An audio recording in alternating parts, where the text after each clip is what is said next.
So this man says he can prove that God exists. Let's hear it. What's good? My name is Cherry Crop. You know what I like? Galaxy. You know what a galaxy looks like? A hurricane. You know what a hurricane looks like? A seashell. You know what a seashell looks like? Your ear. This is called the Fibonacci sequence. There's a reason this is called a theory, and it's questioned all the time because random shapes can be drawn on any random object. And if you say it looks right, the human mind will make it look right. Did you know that you resemble a galaxy? One more explanation known as the golden ratio, the mathematical value that's found throughout the universe that seems to hint towards a common factor. Again, it's called the Fibonacci sequence, not the golden ratio. Between everything, the fingerprint of God. You know what a fingerprint looks like? The top of your head, inside of a head, a cabbage. The thing is, as they say, no two fingerprints are like, me knowing that this isn't true, just like no two snowflakes are alike. It's more than likely two snowflakes will look the same. But saying that a fingerprint has to look like the top of someone's head, that's not necessarily true. Both your head and the head of cabbage were designed perfectly, mathematically designed. But that would make sense if the Fibonacci sequence wasn't a theory and was a proven fact. Imply a designer. Is there a God? Well, I don't know. That's why I'm here. atoms in your body are traceable to exploded stars in the sky. So He's about to say physicist Neil deGrasse Tyson said this. This is a theory. Again, not proven fact. Everything this man is saying is misleading. And he tries to put it off all as fact. But in the long run, it's all fiction. Dr. Neil deGrasse Tyson said that not only are you in the universe, but the universe is in you. You are literally stardust. The law of conservation. Not literally. But if you look at it from a technical sense, you're literally everything, because everything is composed off of one material, and that material is matter, and matter is composed out of atoms. Matter states that matter can be changed from one form into another. Mixtures can be separated or made, and pure substances can be decomposed. But pure substance, that's obvious. Everything can be decomposed. The total amount of mass remains constant. In other words, the total mass of the universe is constant. Whenever matter undergoes a change, the total mass of the product of that change is the same as it was in the beginning. Again, makes sense. Possible theory, that's not one I've heard, but you're making sense. But where does this go? How does this prove that God exists? In fact, it is scientifically law, a fact that your body mass has been Scientifically. here since the beginning of the universe. You are 13.8 billion years old. Not old, you've existed. It doesn't have anything to do with your age. What this means is the matter or atoms that created your body are 13 billion years old, but you yourself are not, because you are many different atoms, not just the one that you're talking about. Time spent here on Earth is just how long you've been aware of your existence. Well, that's the only time we've been able to be aware of our existence. But in actuality, you have been here since God said, "Let there be light." You said it. I keep hearing God's a physical form, and God's not a physical form. Does he say, "Let there be light"? Or does light create itself? Who knows? There are tons of unanswerable questions in the world, and one fucking Sharkwish looking motherfucker isn't gonna prove that God exists after stating theories. With him. Are you God? Are you God? Speaking of God, did you know that Am I God? I hope not. I'd be a total asshole. there are about 20 numbers that dictate the state of this universe, the mass of electrons, the strength of gravity, electromagnetic force, numbers that create our universe. World-renowned physicist Dr. They can be interpreted as numbers, but considering that numbers are not so much a discovery as an invention, same goes for time, then it's pretty easy to say that it has nothing to do with numbers. In fact, I don't even think there's possible for there to be a universe where nothing exists. Because that wouldn't be a universe. If nothing ever existed, then nothing ever existed. There would literally be nothing. Nothing wouldn't even exist. And that's not even possible. It's just like you are physically incapable. You are mentally incapable of doing absolutely nothing. If you're standing there, you're standing there. You're not doing nothing.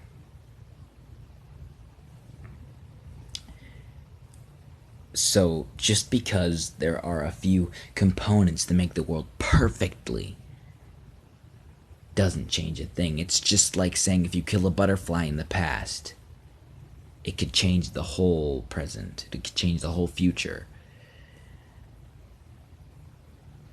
That has nothing to do with what God did. It's the butterfly could have caused some sort of chain reaction. So, go on. Brian Greene says that these numbers have been measured with incredible precision, but no one has an explanation as to why they have the particular values that they do. He says that if any one of Again, numbers are inventions, more so than they are discoveries. And since it's physically, mentally, literally impossible for nothing to exist and nothing to happen in the universe, because a universe wouldn't even be a thing. It's just, if you're watching this video, think about it. Think about if nothing happened. If nothing happened, then nothing. Just, there is no explanation for nothing.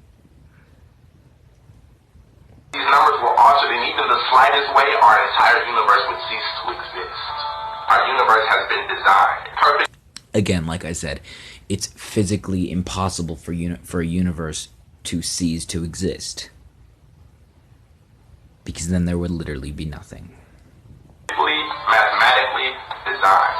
But that would imply a design. Is there a God? You ever felt like you were being... Why does he keep doing that? Tilting his head and saying, "Is there a God? Are you God?" I don't know. That's why I clicked onto this video. watched, stared at? Then you turn around and see, yup, that weird guy 6 tables away was indeed staring at you. Well, this is because there's a theory going on called the sixth sense.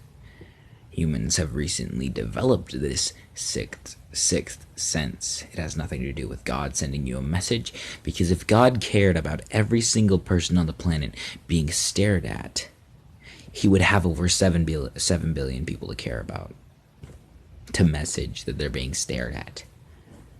How did you know that? Could this be proof that there is some other medium by which information can be received other than the 5 senses?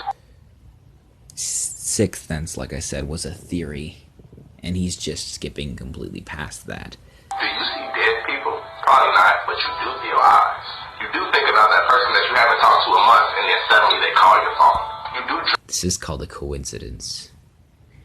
This doesn't happen all the time. See, I'm thinking about somebody that I haven't talked to in years. I'm not getting a Facebook message right now, am I? Nuh-uh. I'll update you in the morning. I'll keep tabs. Dream about things before they happen. You do speak about people and then they just pop up. You have created things out of sound.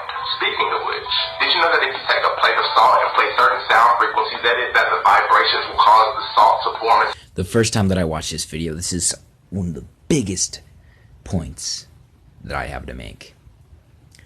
Just watch. The perfect geometric shapes. These are pictures of sand created by simply exposing them to strong sound vibrations. Words can literally manipulate the matter around you. This is a picture. That's because words, like everything else, are a force. They're not. Sound isn't. Sound travels. It makes an impact. And that is why we can hear. We have these hairs in our ear that are manipulated by the vibrations that sound make. And we hear that vibration and we react by hearing a word or a voice. Jars of rice after 27 days of speaking to. Alright, so this is what I was going to say. What he basically goes on to say is one of the rice says, I hate you. Or people say that to the rice. And the other one, they say, I love you. The reason that this happens is, like I said, sound is a physical force. It can damage things. Sound can cut stuff. It's just not that. It's just not that strong. And that's why we hear it. But that's why whenever somebody does something really loud, it hurts. And that's why we describe things as a sharp sound. That's not just a metaphor, that is a reality. So think about it. In the word hate carries a lot more. It's a lot stronger of a sound than love, and that's why humans react positively and negatively to each word. See, humans react to hate negatively because that's a harsh sounding word. It's a really heavy word. It's got a lot of sound force.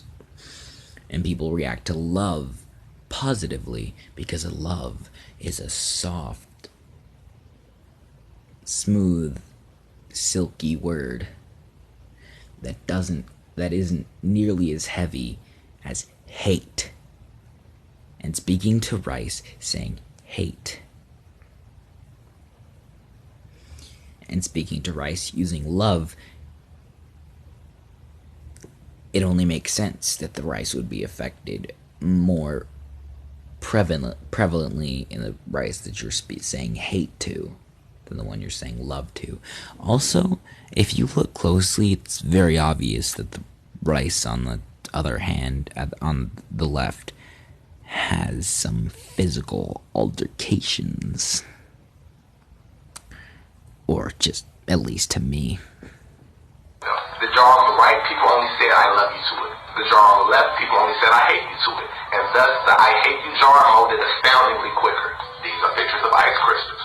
The bottom row was spoken to positively as they froze. The top row was spoken to negatively as they froze. These are the results. You can see the results. Heavy metal music, that's vibrations. That it only makes sense that it would vibrate like that and freeze like that. And then you make me sick. You can speak. I will kill you.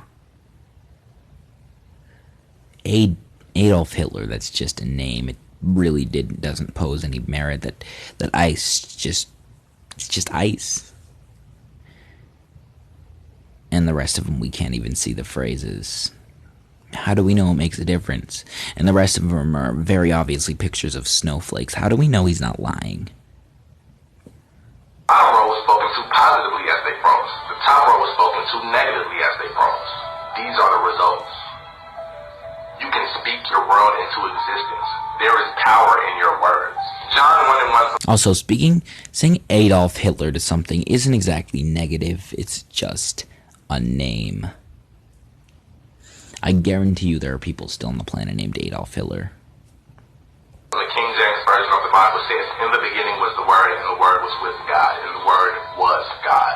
String theory postulates that the entire universe, including me, you, and this screen that you're looking at me on, is composed of microscopic vibrating strings of pure energy. Sound. Words spoken in a language that we don't fully understand. Living words. You are the living word. Are you God? If so, nice to meet you. I love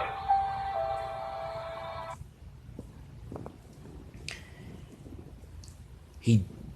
literally says the reason that he was wrong the whole time. In the end, he says vibrations. Vibrations was what caused the physical altercations to everything that he points out.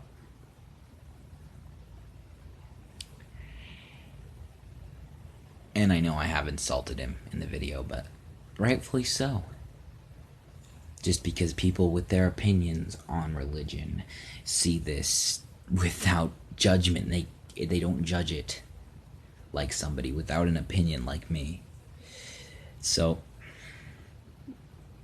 that's what I had to say, just because I know that in my brain that this guy was just talking out of his ass, saying things he's heard, like the Fibonacci sequence. I am a strong believer that the Fibonacci sequence is absolutely fake. If I were to take a picture of a random person, then drew a square on it and said, do you see the relation? There is a relation. The human mind would trick itself into thinking there was a relation. That I would take it over to another image and I would draw a square on that image and I would say, do you see the relation? And you would say, yes, I see the relation, because you're supposed to see a relation.